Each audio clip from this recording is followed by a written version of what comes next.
कल मैंने आपसे बताया था कि धर्म का महात्म्य क्या है, और आज सवेरे मैंने आश्रम में बताया कि सहज धर्म क्या है। सहज धर्म क्या है?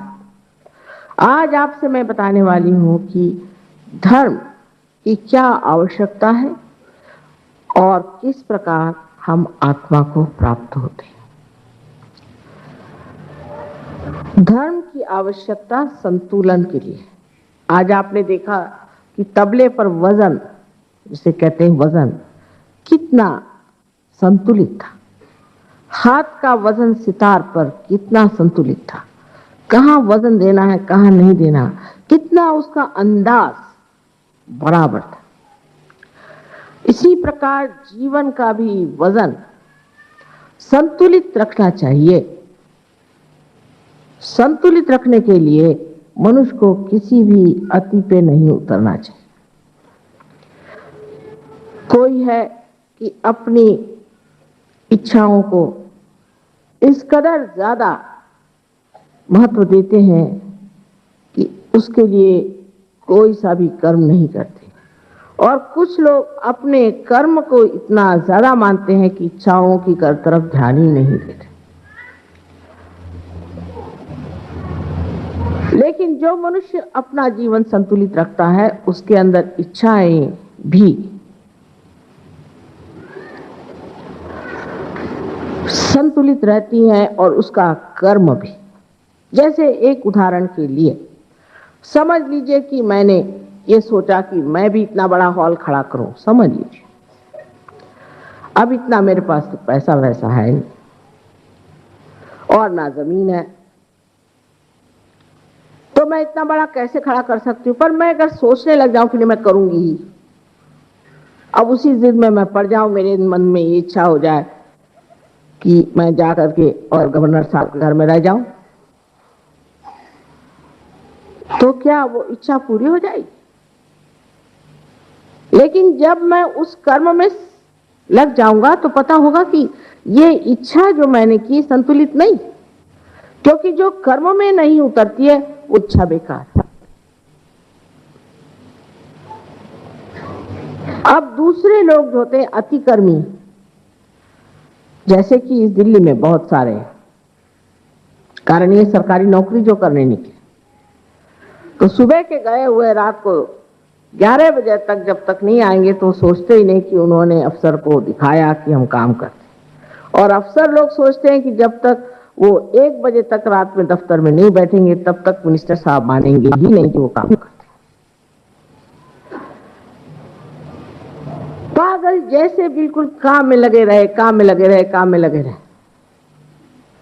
और अपनी दूसरी जो इच्छाएं हैं, जिम्मेदारियां हैं, जैसे अपनी बीवी है, बच्चे हैं और पहचान वाले दोस्त आदि हैं। अरे हमारा किसी से मतलब नहीं, हम तो शहीद आदमी, हम तो काम करें। ऐसे लोग मैंने देखा कि 40 साल तक भी जीले तो नसीब समझ लीजिए, 45 के बाद कोई नजर नहीं आता।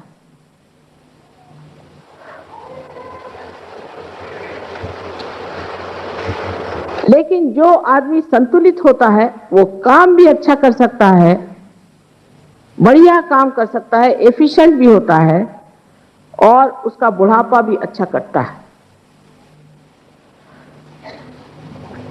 लेकिन आप ऐसे अनेक लोग पाइएगा कि जो पागलों की तरह काम पर लगे रहते, और काम जितना हो रहा है अपने देश में उसके बारे में जितना कहा जाए उतना ठीक है। और सब लोग काम बहुत करते, मुझे तो कोई काम दिखाई नहीं देता। जो जहां खुदा पड़ा है वहां खुदा पड़ा है, जो बिगड़ा पड़ा वो बिगड़ा पड़ा है। एक हम लोग बचपन में खेलते थे खेल, उसका नाम था जहां पड़ी वहां सड़ी।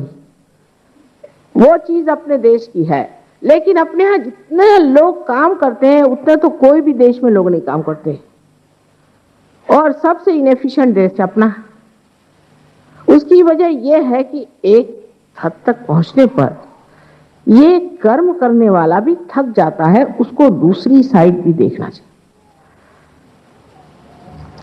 तब फिर इसको जांचना चाहिए अपने इच्छाओं में अगर मुझे संगीत सुनने की इच्छा है और मेरे पास टाइम नहीं, तो मैं नीरस हो जाऊंगी। मेरा एक जीवन एकदम नीरस हो जाएगा। जैसे आजकल आपने देखा बहुत पागलों तरह लोग रास्ते में दौड़ते हैं, जॉगिंग करते हैं। ऐसे बहुत से लोग इनमें से मैंने देखे, वो आके मुझे बताते हैं कि माँ हम तो स्थितप्रज्ञ हो गए। मैंने कहा कैसे?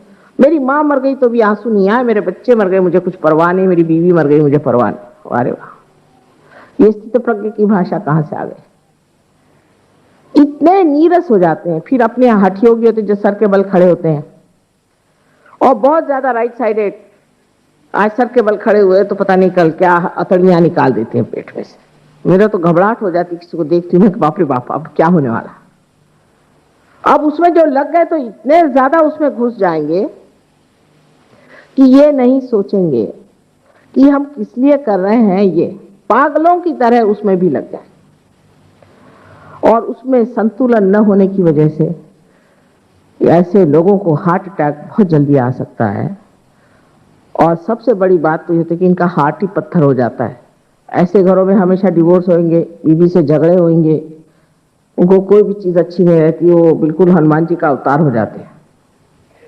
उनको दूरी से बात करना ठीक है, अगर सो रहे हो जगाना हो तो एक लकड़ी से जगाइए दूर से, नहीं तो आपको ठिकाने लगा देंगे।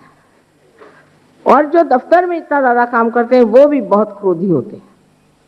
कारण ये कि दफ्तर में तो साहब हमेशा बिगड़ते रहता है, वो सारा आकर के बीवी पर बिगड़ना, उस पर चीखना चिल्लाना शुरू हो जाता है, क्योंकि मैं काम कर रहा हूं। ये एक सर्वसाधारण बात मैंने आपसे कही। लेकिन धर्माचरण जो है उसमें भी हम अतिशयता जब करते हैं और लेफ्ट में बहुत चले जाते हैं, तो अब भक्ति में लग गए तो क्या कि वो 65 मरतबा हाथ धोएंगे और 80 मरतबा पैर धोएंगे। सहयोग में भी कुछ कुछ लोग ऐसे पागलों तरह करते हैं। मैं देखती हूँ कि मैं भाषण दे रही हूँ और अपने चक्र चला रहे हैं पागलों की तरह, सर पे वो दे रहे हैं, बंधन दे रहे हैं। अरे इसकी कोई जरूरत है? हम बैठे हैं ना सामने, इसको ठीक कर रहे हैं, उसको ठीक कर रहे हैं। ये अतिशयता जो है इसे छोड़ देना, बीचों बीच रहना। अब कोई अगर बहुत ज्यादा ये सोचे कि मैं तो साहब किसी काम का नहीं हूं, खासकर गजरिया लोग, शराब पीने वाले लोग, शराब पीने वाले हमेशा रोते रहेंगे और कहेंगे कि साहब मुझसे दुखी कोई नहीं, सब दुनिया इनको देख देख दुखी थी। अब ऐसे लोग लेफ्ट में चले गए। ऐसे लोगों को भूत पकड़ लेते हैं, भूत जो अपने को कहता है मैं बड़ा बुरा हूं, मैंने बुरे काम किए तो सारे बुरे काम वाले आपके खोपड़ी पे आके बैठ जाएंगे। और जो राइट साइड में बहुत जाते हैं इनको भी एक तरह के भूती पकड़ते हैं, पर उनको राक्षस कहिए, जैसे कि हिटलर ने राक्षस बिठाए थे जर्मन लोगों पर। वो राइट साइडेड मूवमेंट कि हमसे बढ़ के कोई नहीं, हम सबसे महान है और हम चाहे सबकी गर्दन काटे। इस तरह से आंखों पे खून चढ़ जाता है, फिर जिसको चाहे उसको मारते फिरते हैं। उनको लगता है ठीक है हमको मारना ही चाहिए। इस प्रकार के दो तरह के विक्षिप्त लोग अतिशय में आते हैं, और जो अतिशयता अगर ज्यादा हो जाए तो मनुष्य के लिए बड़ी हानिकारक होती है। तो मनुष्य को बीचों बीच रहना चाहिए, संतुलन में रहना चाहिए, ये धर्म है। अब इस धर्म का आलंबन क्यों? क्योंकि जो चीज आकाश में उड़ना चाहती है उसमें अगर संतुलन नहीं हो, किसी अगर एरोप्लेन में संतुलन न हो, एक ही उसमें विंग हो, तो वो 2 मिनट में ठिकाने लग जाता है जब उड़ने लगता है। इसलिए जब मनुष्य में संतुलन होता है तो कुंडलिनी बहुत आसानी से उड़ जाती है। हमारे सर में जैसे मैंने बताया था कि 2 संस्थाएं हैं जिसे हम मन और अहंकार कहेंगे, लेकिन अंग्रेजी में इसे सुपर ईगो और ईगो कहते हैं। ये दोनों की दोनों जाकर के हमारे सर में इस तरह से एक के ऊपर चढ़ जाती है, तब हमारी तालू जो है एकदम से कैल्सिफाइड हो जाती है। ये दोनों ही चीजें इन 2 प्रकृति में से निकलती है, एक तो जड़ प्रकृति और एक एक्टिव कार्यशील प्रकृति। और ऐसा कहिए आप कि जिसे हम तमोगुणी कहते हैं और एक रजोगुणी। इन दोनों की वजह से ये संस्थाएं तैयार हो जाती हैं, और जब ये एक के ऊपर एक कोई सी भी ज्यादा चढ़ जाती है तो आप समझ सकते हैं कि कुंडलिनी का बाहर निकलना और भी कठिन हो जाता है।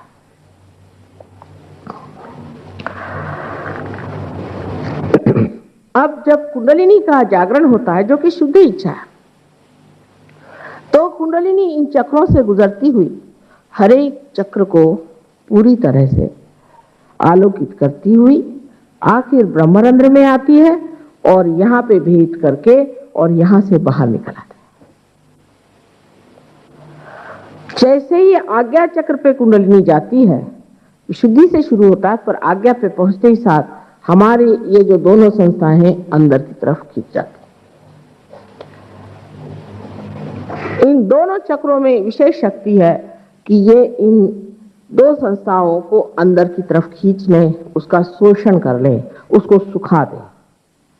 उसके कारण तालु की यहां जगह हो जाती और उसमें से कुंडलिनी बाहर निकल पड़ती।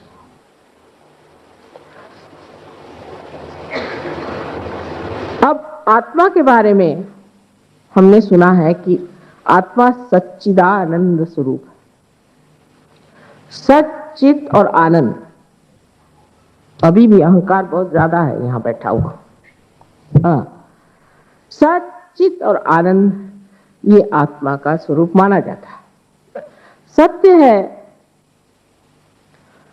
वो सत्य नहीं जिसे हम सोचते हैं कि ये सत्य है।